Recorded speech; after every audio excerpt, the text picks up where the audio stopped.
Bapa, berbicaralah buat kami. Tumpahkanlah isi hatimu. Ajari kami kebenaran firman-Mu, supaya kami jadi orang-orang yang hidup berkenan kepadamu. Roh Kudus, bantu kami. Berikan pewahyuan, pengertian, supaya kami mampu memahami dan menghidupi kebenaran-Mu. Tolong hamba-Mu Tuhan, karena sungguh tanpa Engkau hamba tidak mampu. Menyerahkan setiap menit-menit ke depan ke dalam pimpinan Roh Kudus sepenuhnya. Berkatilah umat-Mu. Hanya di dalam nama Yesus. Yang siap diberkati Tuhan sama-sama kita katakan. Amen. Silakan duduk kembali, puji nama Tuhan. Semua sehat? Semua diberkati? Luar biasa. Saya akan khotbah sore hari ini tentang dipuji Tuhan. 2 Korintus 10 ayat 18. Kita baca firman Tuhan sama-sama. 3, 2, 1. Sebab bukan orang yang memuji diri yang tahan uji, melainkan orang yang dipuji Tuhan. Banyak orang yang lebih senang mencari pujian dari manusia. Tapi tahukah Anda bahwa mendapat pujian dari Tuhan itu harusnya menjadi tujuan akhir hidup kita? Katakan amin. Dalam kehidupan kita, kalau yang kita kejar itu perkenanan manusia, pujian dari manusia, kita akan jadi orang yang suka cari muka. Kita akan jadi orang yang haus penghormatan dari manusia. Dan yang paling bahaya ini, orang yang suka cari pujian dari manusia akan jadi orang yang munafik. Karena kita hanya memperhatikan indah di luar. Keren tampak luar, benar tampak luar, rohani tampak luar. Tapi dalamnya enggak tahu. Tapi kalau fokus kita mencari pujian dari Tuhan, kita tahu bahwa Tuhan Maha Tahu. Katakan amin. Di dalam kitab Perjanjian Baru, Yesus memberikan pujian kepada 3 jenis orang yang akan kita bahas sama-sama. Yang pertama, Yesus memberi pujian kepada hamba yang setia dalam perkara kecil. Di dalam Matius 25 tentang perumpamaan tentang talenta. Kalau Anda ingat kisah ini, ada 3 hamba. Yang pertama diberi talenta berapa? 5. Yang kedua 2. Dan yang ketiga 1. Mari kita lihat pujian yang diberikan oleh tuannya kepada hamba yang punya 5 talenta di ayat ke-21. Kita baca sama-sama. 3, 2, 1. Maka kata tuannya itu kepadanya, baik sekali perbuatanmu itu, hai hambaku yang baik dan setia. Engkau telah setia dalam perkara kecil. Aku akan memberikan padamu tanggung jawab dalam perkara yang besar. Masuklah dan turutlah dalam kebahagiaan Tuhanmu. Berapa banyak Anda yang rindu suatu hari ketemu Tuhan? Ini yang Tuhan katakan kepada Anda. Kok enggak semua sih? Haleluya. Ini hamba yang dipercaya 5 talenta dan beroleh laba 5 talenta. Kita lihat pujian yang diberikan kepada hamba yang dipercaya 2 talenta di ayat ke-23. Kita baca sama-sama. Maka kata tuannya itu kepadanya, baik sekali perbuatanmu itu, hai hambaku yang baik dan setia. Engkau telah setia memikul tanggung jawab dalam perkara yang kecil. Aku akan memberikan kepadamu tanggung jawab dalam perkara yang besar. Masuklah dan turutlah dalam kebahagiaan Tuanmu. Perhatikan, tuannya memberikan pujian yang sama baik kepada hamba yang dipercaya 5 talenta menjadi 10 dan kepada yang dipercaya 2 talenta menjadi 4. Berarti Tuhan itu tidak memuji kita dari besar kecilnya yang dipercayakan dalam hidup kita. Tuhan itu tidak fokus kepada banyaknya jumlah kepercayaan Tuhan dalam hidup kita. Tapi yang menjadi pujian Tuhan adalah seberapa kita setia mengerjakannya. Katakan amin. Berbeda dengan manusia yang fokusnya kepada besarnya kepercayaan. Kalau kita lihat orang lain lebih diberkati, kalau kita lihat orang lain lebih dipakai Tuhan, kita iri hati. Kita ngerasa, kenapa saya cuma dipakai begini, dia dipakai begitu. Kenapa saya cuma punya duit segini, dia bisa segitu. Tapi percayakan bahwa Yesus ngajarin kita, Tuhan itu nggak lihat banyaknya kepercayaan yang diberikan. Karena masing-masing orang dipercayakan sesuai kesanggupan masing-masing. Tapi yang dipuji oleh Tuhan adalah kesetiaan kita. Setiakah Anda dengan semua perkara kecil yang Tuhan percayakan dalam tanganmu hari ini? Kepada semua perkara sampai yang terkecil yang Tuhan titipkan di hidupmu hari ini. Manusia seringkali menyepelekan perkara-perkara kecil. Yesus ngajarin kita lagi dalam Lukas 16 ayat yang ke-10. Yesus berkata, barang siapa setia dalam perkara-perkara kecil, ia setia juga dalam perkara-perkara besar. Dan barang siapa tidak benar dalam perkara-perkara kecil, ia tidak benar juga dalam perkara-perkara besar. Yesus mau ngasih tahu gini, kalau kamu sama yang kecil aja gak setia, gimana mau dipercayain perkara yang besar? Sama duit kecil aja gak jujur, gimana mau dikasih duit yang banyak?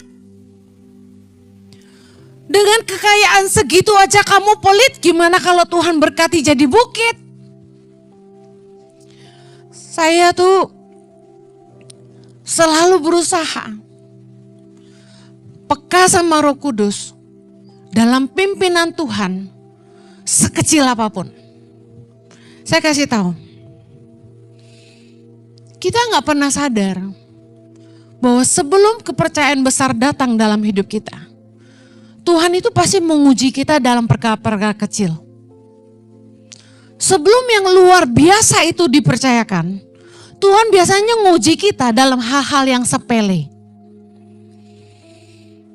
Seringkali orang tuh mengabaikan justru hal-hal yang sangat kecil. Saya kasih contoh. Orang kalau makan, remah-remah yang jatuh di meja, mereka enggak bersihkan. Coba lihat di rumah. Ada yang angkat piring kotor taruh di tempat cucian. Tapi dilap enggak mejanya? Kasihan ibu rumah tangga. Udah capek-capek ke pasar. Udah capek-capek bersih-bersihin sayur, ikan, daging. Udah capek-capek motongin, ngulekin bumbu sampai berotot. Udah capek-capek masak. For your information, uap panas ketika ibu-ibu masak itu bisa menimbulkan flek di wajah.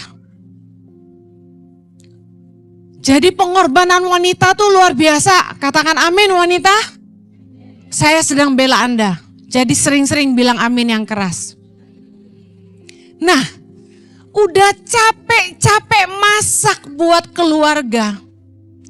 Giliran enak gak dipuji. Giliran keasinan teriaknya gede-gede. Asin banget sih. Pedas banget sih. Giliran enak lupa muji. Dan yang lebih ngeselin, udah dimasakin gak dimakan. Mah, aku makan di luar hari ini sama temen. Kenapa nggak bilang? Curahan hati perempuan. Udah capek-capek masakin suami. Suami bilang gini, aku tadi pulang kantor udah makan sama temen mah. Jadi nggak makan. Itu sakitnya itu di sini karena capek dari pagi. Nah, udah capek-capek masakin, boro-boro dibantuin, boro-boro nyuciin piring. Udah kita nyendokin, siapin di meja, masih harus angkatin, taruh di tempat cuci, masih harus nyuciin. Nah, yang lebih ngeselin, sendiri makan, sendiri tumpah, gak dipungutin. Saya kalau lihat ke asrama Tangan Pengharapan, itu kan tempat makannya besar, staf makan di situ, anak-anak makan di situ. Saya selalu ngeliatin, ini meja kok minyakan sih? Ini kok remah-remahnya sampai berceceran di meja sih? Kok nggak dibersihin? Kok nggak dilapin?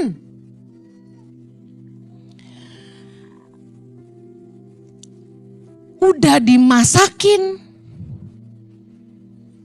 makan dibayarin, masa kita yang bersihin? Curahan hati emak-emak sore hari ini ya. Biasanya perkara-perkara nasi tumpah di lantai, remah-remah di meja, gak ada yang mau pusingin. Padahal saya mau kasih tahu, Tuhan itu nilai kita dari perkara-perkara sekecil itu. Anda pakai toilet, pernah gak sih Roh Kudus tuh berbisik di hati Anda? Bersihin tuh, berecetan. Pernah gak sih Roh Kudus tuh ngomong di hati Anda? Tisunya habis, gantiin dong. Kalau saya kok gitu ya? Sampai hal sekecil itu saya gak damai sejahtera kalau saya biarkan. Makanya kalau saya pakai kamar mandi, saya selalu bersihkan setelah saya. Dan herannya di kantor itu maupun di gereja, tisu itu selalu habis dan saya yang ganti. Saya heran, kenapa ya orang tuh habis pakai toilet, kalau dia pakai lembaran terakhir, kenapa dia tinggal gini loh, buang song-songannya ke tong sampah, lalu pasang yang tersedia di situ, set, apa sih susahnya? Jangankan di kantor sendiri, saya di restoran aja begitu. Kalau saya berasa saya mau pakai habis, saya pakai, saya ambil yang baru, saya pasangin lagi. Anda pernah kebelet dan gak ada tisu toilet? Kalau cowok mungkin gak butuh-butuh amat. Kalau perempuan butuh banget. Saya kalau gak ada tisu kayaknya susah hidup. Saya sama tisu tuh best friend, makanya khotbah pun tisu menemani saya. Jadi kalau saya masuk ke toilet, saya tuh ribet, jijian. Jadi saya pasti ambil tisu, saya lapin dulu, lalu saya ambil set 2 lembar, set 3 lapis, saya tatakin di kiri, gulung lagi, tatakin di tengah, gulung lagi, tatakin di kanan. Ribet ya? Celana digulung dulu, panjang sesinya. Baru saya buang air gitu. Nah, setelah selesai, baru saya buang ke tong sampah. Saya bersihin lagi, supaya jangan jorok. Bayangkan kalau nggak ada tisu setelah saya. Nah, yang paling jengkel, saya tuh kalau kebelet tuh nggak bisa tahan. Saya di kamar mandi udah begini, aduh tisu habis. Aduh tisunya mana nih? Gak ada yang inisiatif habis pakai tisu habis tuh ganti. Gemes Eke. Kok gak considerate gitu loh. Perkara sekecil itu. Yang herannya, tisu habis tuh jodohnya sama saya. Tadi pagi jam 8 saya khotbah yang sama. Habis saya khotbah, saya ke dalam ke toilet pastoral. Kebetulan saya kebelet. Tebak apa yang terjadi? Baru khotbah kayak gini, saya menemukan tisu habis lagi. Bener loh, itu jadi pertanyaan di hidup saya. Kenapa tisu habis tuh jodohnya sama saya? Berarti orang-orang di sekitar saya kurang peduli. Tuhan itu nguji kita dari hal-hal sekecil itu. Anda pulang gereja habis ibadah. Saya menemukan di lantai itu banyak tisu-tisu dibuang. Banyak juga yang ninggalin botol-botol bekas minum. Mungkin Anda enggak sadar. Anda pikir gini, ya biarin aja. Habis ini OB yang bersihin. Hei, Ibu Gembala yang bersihin juga. Begitu Anda pulang, ngelengos, ninggalin sampah. Saya keluar itu saya lihat, saya pungut. Kok buah ini jorok? Yang jorok yang buang. Bahkan saya dapat laporan dari yang ngitung persembahan. Maaf ya, persembahan kita kan yang tunai masuk ke amplop tuh. Dicemplungin ke kotak kan? Apa yang terjadi? Tisu bekas ingus dimasukin amplop, dicemplungin ke kotak persembahan. Bukan ibadah kelima, bukan. Pasti ibadah lain ya. Jemaat ibadah jam 5 baik-baik, amin. Amin. Abis ini gak ada yang buang sampah ya. Bilang kanan kiri, pinter kamu. Jangan buang sampah ya. Dengar baik. Saya paling gak bisa.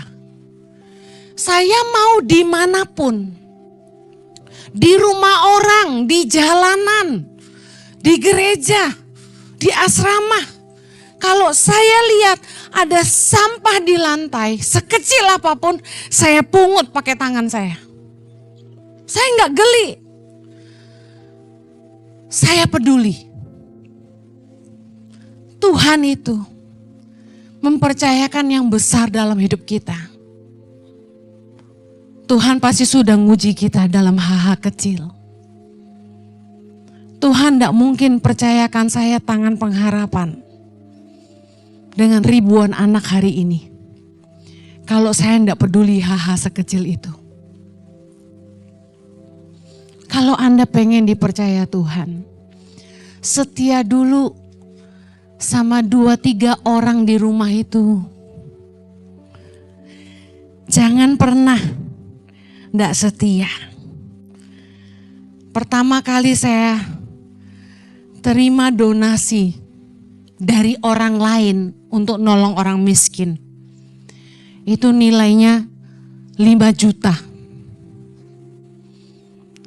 Tiba-tiba karena ada orang yang tahu saya suka nolongin orang susah, dia nitipin ke saya tuh uang 5 juta. Saya masih ingat. Uangnya saya belanjakan baik-baik. Saya beli senilai yang dikasih sembako, saya isi, lalu saya pergi ke rumah-rumah orang miskin di Cimahi, Bandung. Bersama dengan barang bantuan dari saya sendiri. Saya bagi ke rumah-rumah jemaat bersama suami saya. Tidak saya korupsi sepeser pun. Bahkan saya belikan lebih pakai uang saya. Terus saya fotoin barang yang saya beli. Saya fotoin notanya dan saya kirim ke orang yang nitip uang. Yang nitip uang bilang gini, Gak usah, gak apa-apa, gak usah difoto, saya percaya. No, manusia tetap manusia. Sebaik-baiknya orang bantu kita, suatu hari pasti curiga juga.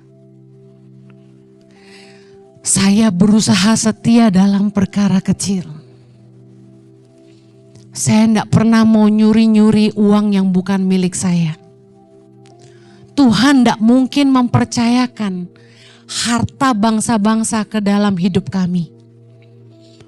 Kalau bukan karena kami setia mengerjakan yang terkecil. Amin. Kalau Anda juga pengen dipercaya Tuhan harta yang lebih banyak. Yuk. Setia dulu dengan hartamu saat ini. Anda hidup untuk diri sendiri atau Anda bisa dipercaya sama Tuhan? Apakah Anda pengelola yang setia? Karena Tuhan bukan lihat seberapa besar yang Anda miliki. Tapi Tuhan lihat kesetiaan kita. Mengerjakan yang terkecil. Yang mau dipuji Tuhan katakan amin. Yang kedua, Yesus mengatakan, orang yang dipuji Tuhan adalah mereka yang mengasihi sesama yang paling hina. Matius 25 tentang penghakiman terakhir. Di ayat 31 kita baca sama-sama. Apabila anak manusia datang dalam kemuliaannya dan semua malaikat bersama-sama dengan dia, maka ia akan bersemayam di atas tahta kemuliaannya. Lalu semua bangsa akan dikumpulkan di hadapannya dan ia akan memisahkan mereka seorang daripada seorang. Sama seperti gembala memisahkan domba dari kambing. Dan ia akan menempatkan domba-domba di sebelah kanannya dan kambing-kambing di sebelah kirinya. Ayat 34. Dan raja itu akan berkata kepada mereka yang di sebelah kanannya, mari hai kamu yang diberkati oleh Bapakku, terimalah kerajaan yang telah disediakan bagimu sejak dunia dijadikan. Ayat 35 sama-sama. Sebab ketika aku lapar, kamu memberi aku makan. Ketika aku haus, kamu memberi aku minum. Ketika aku seorang asing, kamu memberi aku tumpangan. Ketika aku telanjang, kamu memberi aku pakaian. Ketika aku sakit, kamu melawat aku. Ketika aku di dalam penjara, kamu mengunjungi aku. Kita lompat ke ayat 40. Dan raja itu akan menjawab mereka, aku berkata kepadamu, sesungguhnya segala sesuatu yang kamu lakukan untuk salah seorang dari saudaraku yang paling hina ini, kamu telah melakukannya untuk aku. Anda tahu tentang kisah perikop ini, mungkin yang pernah baca, bahwa yang domba-domba mendapat pujian dari Tuhan. Karena ketika mereka menolong orang yang paling hina, yang lapar dikasih makan, yang haus diberi minum, yang telanjang diberi pakaian, yang orang asing diberi tumpangan, yang sakit dikunjungi, yang diperawat juga dirawat, yang di penjara juga dikunjungi, yang sakit dilawat. Tuhan mengaruniakan kepada mereka kehidupan kekal. Karena mereka berbuat apa yang benar dan mereka mendapat pujian dari Tuhan. Tapi kepada kambing-kambing yang di sebelah kiri, orang-orang yang masuk ke dalam api yang kekal, Yesus berkata kepada mereka, mereka mendapat bagian itu karena mereka tidak peduli. Waktu aku lapar, kata Tuhan, kamu tidak kasih aku makan. Waktu aku haus, kamu tidak kasih aku minum. Waktu aku telanjang, kamu tidak kasih aku pakaian. Waktu aku orang asing, kamu tidak kasih aku tumpangan. Waktu aku sakit, kamu tidak melawat aku. Waktu aku di penjara, kamu tidak mengunjungi aku. Waktu mereka tanya, kapan Tuhan engkau sakit, engkau haus, engkau lapar, telanjang, dan sebagainya, kami tidak mengunjungi engkau. Yesus bilang ini, apa saja yang tidak kamu lakukan kepada saudaramu yang paling hina, tidak kamu lakukan untuk aku. Saya belajar, orang yang dapat pujian dari Tuhan adalah mereka yang peduli kepada orang-orang lemah. Orang-orang yang peduli sama orang-orang yang hina. Kita harus bersyukur dalam hidup kita. Kalau dalam hidup ini kita ketemu sama orang-orang yang hina, yang membutuhkan pertolongan kita. Kenapa? Karena ternyata gini, melalui mereka kita dikasih kesempatan sama Tuhan. Saya ulangi, kita dikasih kesempatan sama Tuhan untuk belajar mengasihi Tuhan. Karena Yesus bilang, barang siapa mengasihi sesamamu yang paling hina, kamu lakukan itu untuk aku. Saya bersyukur bahwa di dalam hidup saya, Tuhan kirim saya ke tengah-tengah orang hina. Orang-orang yang tidak layak, orang-orang yang mungkin kita pandang rendah. Anda tahu, bukti kita mengasihi Allah adalah ketika kita mengasihi sesama. 1 Yohanes 4 ayat 20-21 berkata, barang siapa tidak mengasihi sesamanya, dia tidak mengasihi Allah. Bohong kalau kita bilang kita mengasihi Tuhan tapi kita tidak mengasihi orang. Makanya saya mau pesan gini, jangan suka menghina orang lemah. Jangan suka menghina. Saya ketemu orang-orang yang waktu kami susah, mereka suka sekali menghina kami. Dan saya saksikan di hidup saya, beberapa orang tuh seneng merendahkan orang lain. Berapa banyak di sini yang pernah dihina? Saya kasih tahu, jangan suka menghina orang lemah. Amsal 14 ayat 21. Siapa menghina sesamanya berbuat dosa. Tetapi berbahagialah orang yang menaruh belas kasihan kepada orang yang menderita. Katakan amin. Dan satu lagi pesan saya. Tadi gak boleh menghina orang lemah. Yang kedua, jangan menindas orang lemah. Amsal 14 ayat 31, kita baca sama-sama. Siapa menindas orang yang lemah, menghina penciptanya. Tetapi siapa menaruh belas kasihan kepada orang miskin, memuliakan dia. Bagaimana kita menindas orang lemah? Kalau sama orang kaya, kita tuh kayak punya autorespon hormat. Sungkan, sopan. Coba lihat bagaimana Anda memperlakukan saudaramu yang kaya dan saudaramu yang miskin. Di hatimu pasti ada perbedaan. Ya apa ya? Kita kalau sama orang kaya tuh kayak otomatis lebih respect aja gitu. Tapi kalau sama orang susah, kita berbuat seenaknya. Coba lihat pembantu di rumahmu. Siapa di sini yang masih suka kasih makanan basi ke pembantunya? Siapa yang masih suka kasih coklat kadaluarsa ke pembantu rumahnya? Siapa di sini yang masih suka maki-maki supirnya? Siapa di sini coba kalau marah kasar sama sapam di rumah? Gak punya sapam bu, adanya sapam komplek ya sama aja. Siapa di sini yang masih suka menindas anak buahnya, pegawainya? Hati saya itu ada bersama-sama orang lemah. Gak tahu ya, Tuhan tuh ciptain saya untuk menyuarakan hak orang lemah. Saya tuh paling gak terima kalau pembantu diperlakukan dengan tidak baik.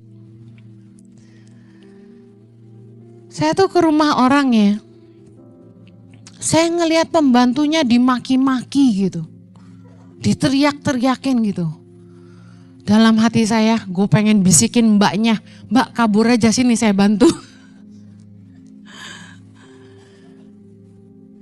Jangan karena Anda kaya, Anda lupa Sang Pencipta. Karena dikatakan, Siapa menindas orang yang lemah, menghina penciptanya. Mereka punya Tuhan loh. Satu kali office girl di gereja ini sakit, sering sakit. Terus saya panggil, kamu kenapa sih kok sakit terus? Makanya jangan pacaran malam-malam, saya bilang, jangan suka begadang. Terus dia bilang gini, bukan Bu, di sini tuh kerjanya jamnya panjang gitu. Kaget saya, berapa jam? 11, dia bilang gitu. Kok kamu kerja 11 jam? Nggak boleh, saya bilang. Lah maklum ya, saya kan bukan tuan di sini. Jadi saya nggak tahu aturannya.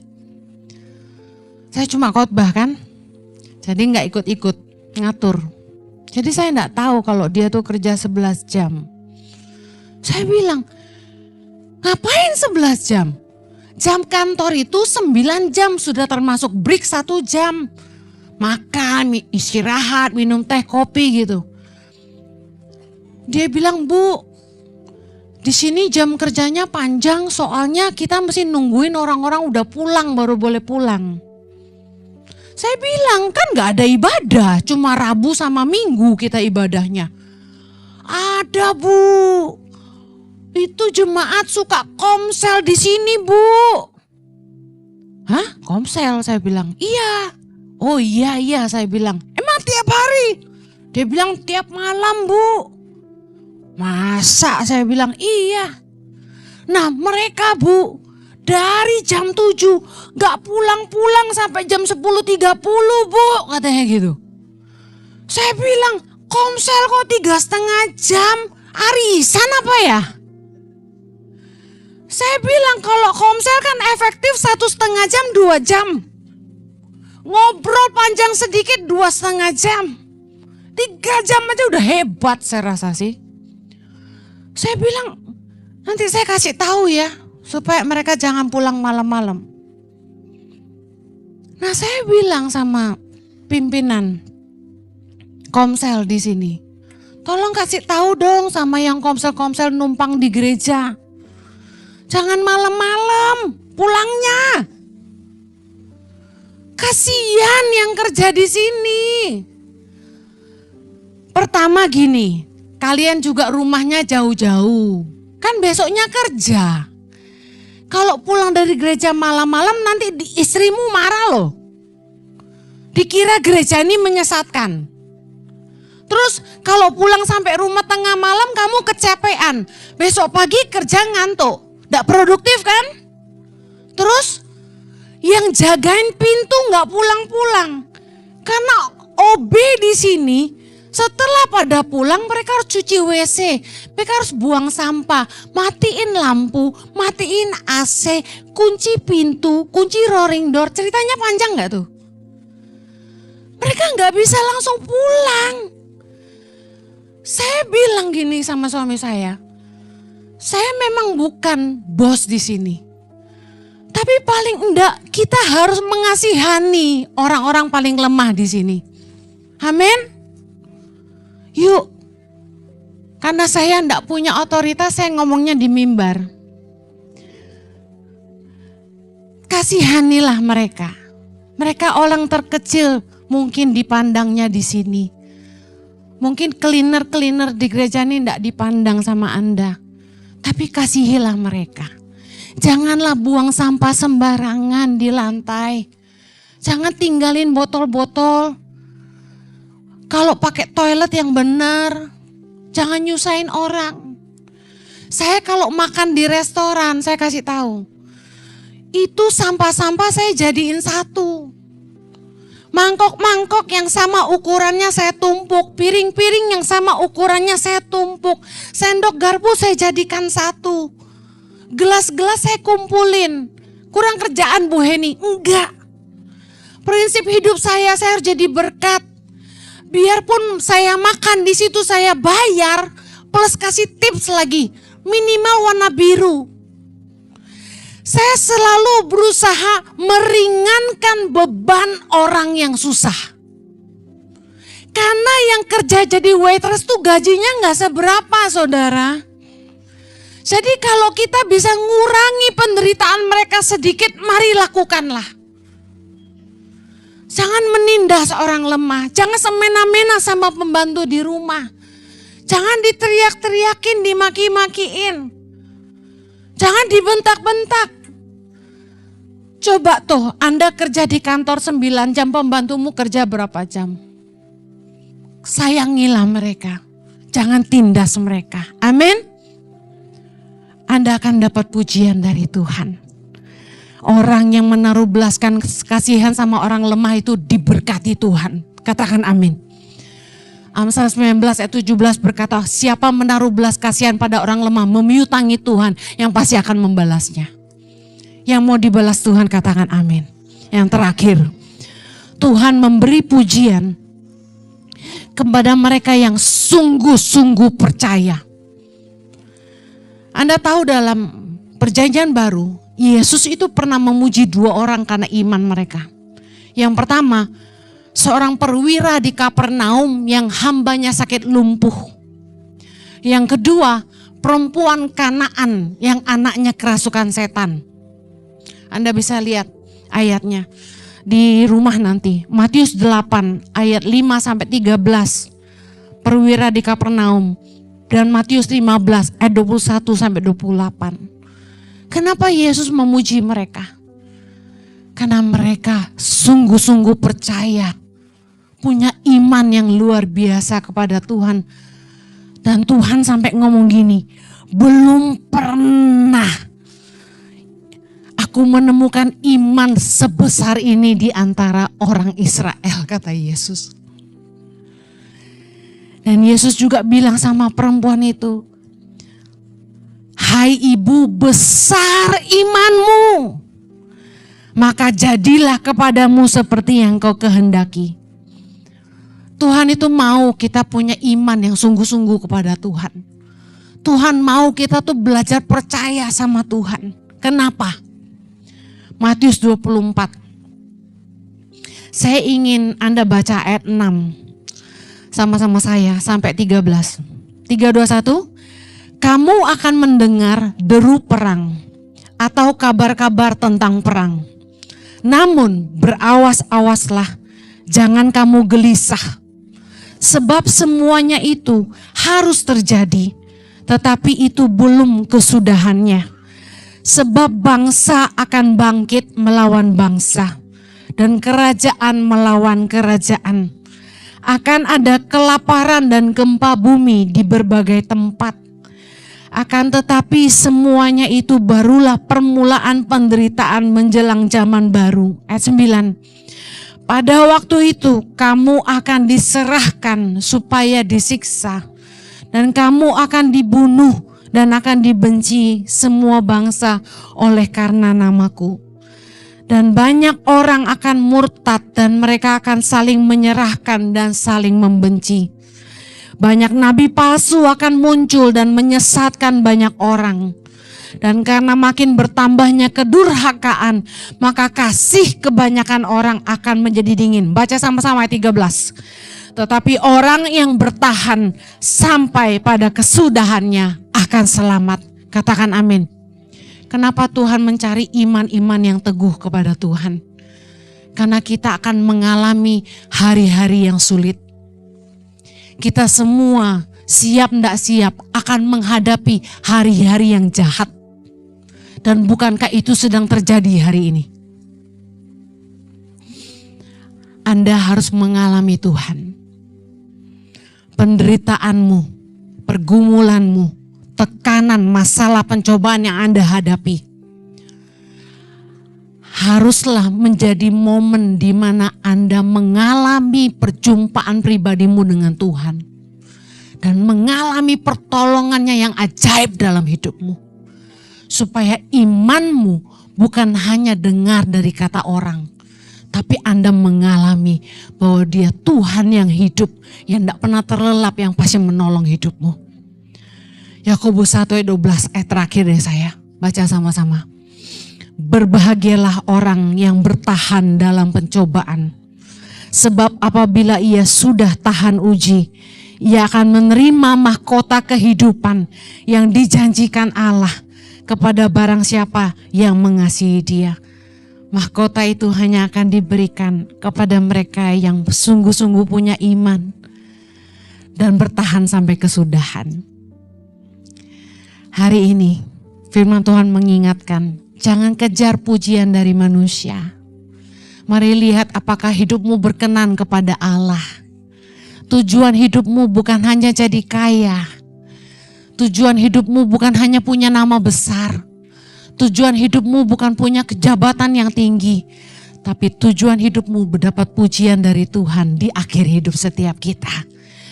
Mari setia dalam perkara kecil.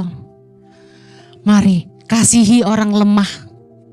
Yang ketiga, miliki iman yang teguh kepada Tuhan. Kita berdoa, kiranya kasih karunia-Mu menolong setiap kami, supaya kami mampu mengerjakan apa yang Tuhan mau dalam hidup kami. Ajar kami untuk setia dalam setiap perkara kecil yang Tuhan titipkan di tangan kami. Juga ajar kami untuk mengasihi orang-orang yang hina, Tuhan, orang-orang yang lemah. Dan juga Tuhan, biarlah dalam pertumbuhan iman kami sungguh-sungguh ngalami perjumpaan dengan Tuhan. Dan melihat Engkau nyata dan hidup dalam hidup kami. Supaya iman kami teguh di dalam Tuhan. Dan kami akan bertahan sampai kesudahan. Di dalam nama Yesus. Yang diberkati sama-sama katakan, Amen. Have a blessed Sunday. Take care. God bless you. Bagi saudara-saudara yang diberkati Impact Community Indonesia dan ingin memberikan persembahan atau donasi, dapat disalurkan ke rekening Bank Gereja Impact Community Indonesia dan Yayasan Tangan Pengharapan serta QR Code BCA Mobile, GoPay, OVO, Dana, Shopee, dan link aja. Ibadah Gereja Impact Community Indonesia ada di setiap minggu jam 8 pagi, jam 10, jam 12 siang, jam 3 sore, dan jam 5 sore. Setiap ibadah disertai ibadah anak atau Impact Kids dan ibadah remaja.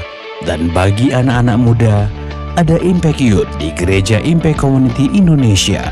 Anda bisa mengajak teman, keluarga, dan relasi untuk ikut beribadah bersama. Mari bersama-sama untuk datang dan mengikuti 60-minute worship secara onsite setiap Rabu malam pukul 19.30 waktu Indonesia Barat, langsung di Gereja Impact Community Indonesia, Mall of Indonesia lantai P3. Mari bawa keluarga dan ajak orang-orang yang Anda kasihi. Impact Community Indonesia Friday Service. Ibadah setiap hari Jumat pukul 19 waktu Indonesia Barat. Ibadah Saturday Service. Ibadah Sabtu Impact Community Indonesia ditayangkan online setiap Sabtu pukul 19 waktu Indonesia Barat di channel YouTube Impact Community Indonesia. Setiap ibadah online Impact Community Indonesia sudah tersedia subtitle dalam bahasa Indonesia, bahasa Inggris. Anda dapat mengaktifkan dengan klik tombol CC atau closed caption pada layar Anda. Bagi Anda yang ingin dilayani pemberkatan nikah serta bimbingan pranikah di Gereja Impact Community Indonesia, Anda dapat mendaftarkan diri Anda dengan skim 8. Halo Sobat Berkati, kembali lagi bersama saya Ridho dari Wisalamaya. Sekarang kami akan pulang ke Senjet. Namun di dalam perjalanan kami melihat bahwa ada bekas longsoran sehingga perjalanan belum bisa dilanjutkan karena warga masih membersihkan agar mereka bisa mendapatkan kesempatan yang sama dalam pendidikan.